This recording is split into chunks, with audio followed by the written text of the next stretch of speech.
Hi, this is Frank from Power Concepts. Last week we talked about some settings that you need to make to customize your Outlook so that it's going to be much more efficient. And one of the primary things we did was to take our quick access toolbar, put it below the ribbon, and then we started adding buttons to it. And the one I really liked is the view that a lot of people use is work week, but the view that I like to use is next 7 days. I'm going to click on this next 7 days and it's going to show me exactly that, which isn't that exciting today because it's a Monday. So we see this, but as the week moves along, on Tuesday, I will see next week, Monday. By Wednesday, I'm going to see next week, Monday and Tuesday. And really, I'm getting more interested in next week, Monday and Tuesday, than Monday, Tuesday gone by. So I strongly encourage people to use the next 7 day view. So I've added that to my quick access toolbar, and it's our first button.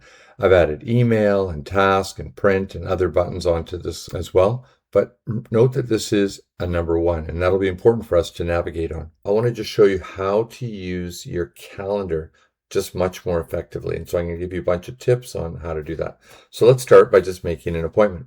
The thing you don't want to do is hit this button that says new appointment, because you'll have to click on day and time and end time and fill in all these blanks. It'll be a dozen mouse clicks before you know it. Instead, I just want to go on my calendar and I'm just going to drag here and select an hour and a half.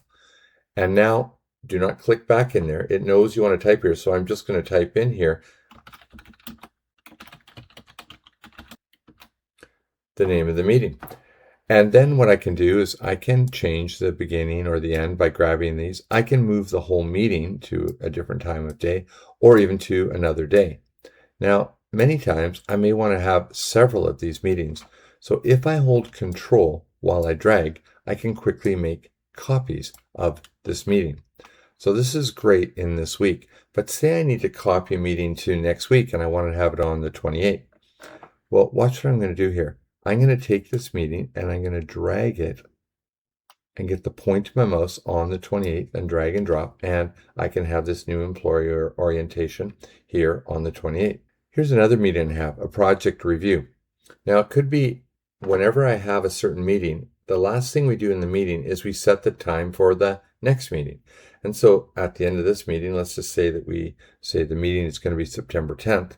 If I hold Control while I drag, I make a copy of that meeting, and I'm just going to go over here to September 10th and drop it. And now I've made a copy of that meeting in the future.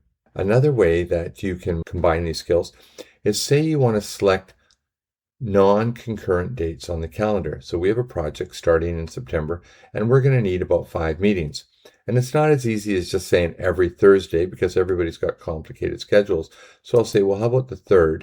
And then if I hold Control, I can also pick, say, the 11th and the 16th and the 24th and the 29th. And I can pick non-consecutive days and have them beside each other on this calendar. So I'm going to go here and I'm just going to drag. And I can set the first meeting, and then I can just drag and I can drop these meetings to different times of day as required. I can change the length of the meeting, but I can very quickly schedule all 5 appointments, even when they're not consecutive days. So this is a great way. Now watch what I'm going to do. I'm going to reset to next 7 days. So remember, when you hold Alt, you see all the keyboard shortcuts. And on the quick access toolbar, they just number 1, 2, 3, 4, 5. And remember, my next 7 days was number 1. So I'm just going to type a 1, and it takes me to next 7 days. So every time I finish something, I just hit Alt 1 and a reset here. Now let's say that I need to jump far ahead in my calendar. So I want to jump here to March the 7th. And more than likely, that's going to be in the future. So I'm going to use a go to command. So I'm going to hit Control G. And I'm just going to say 3/7 for March the 7th. Your computer might be month/day, but I'll just push enter. And you're going to see it jumps to March the 7th. If I need to jump to another day, I can just again do it. I'll hit Control G and I'll just say April 4/6 and push enter. And it jumps to April 6th. So this is a fast way that I can jump to a specific date in the future. When I'm done, I'm just going to hit Alt 1 and reset myself back to here. Another way that you can use the go to command is you're going to notice that today we applied for a permit. and they notified us that it would take about 45 days for them to get back to us with an approval. So I want to make a note on my calendar 45 days from now to check on the permit application. So what is the date 45 days from now? I don't know, a little confusing. So I'm just going to hit Control G. I'm going to say 45D, push enter, and it just jumps 45 days from now, and it's October 1st, and I can make another appointment. And I've quickly added this.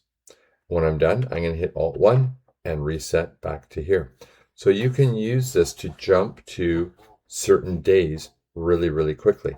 And it understands all kinds of natural language in here. So if I say end of next month, it'll jump to the end of next month. Say we have a board meeting and it's always on the second Tuesday in December. I can just hit Control G. I'll say second Tuesday in December, push enter, and it jumps to the second Tuesday in December. So it'll understand all those kinds of descriptions. I'm going to hit Alt and 1 and reset back to next 7 days. I can also use that same logic for rescheduling. So say I have this executive presentation that we've been getting ready for, but we get a call a couple days before saying, sorry, our agenda's too full. Can you just delay it 4 weeks? So I open this up, and Outlook understands dates much like Excel does in terms of just numbers. So I'm going to go here to the executive presentation, and I just push tab, and it goes and it selects the start date. And so when I enter like 4W, it's understanding it says 4 times 7 days. And so when I push tab, you can notice the date changes to exactly 4 weeks from now. All I have to do is hit save and close, and the meeting moves 4 weeks in advance. And again, I can use all those descriptors. I can even use things like 4 weeks and 3 days, just simply 4W space 3D to be able to move things really quickly. So those are some ways that we can supercharge our calendar and move through things really fast. Last thing I want to show is that what I do is in my view on the daily task list, I'm going to put this onto normal. It's going to show me every task that I have, every email that I flagged for follow-up, every contact for follow-up. So now I'm seeing all my activity, all my appointments, everything that needs to be done in this screen. This would all be great if we didn't have a constant stream of email coming in. So join me in 2 weeks. I'll be talking about that. Next week, I'm going to be talking about delegating work and how to do that in a more effective way.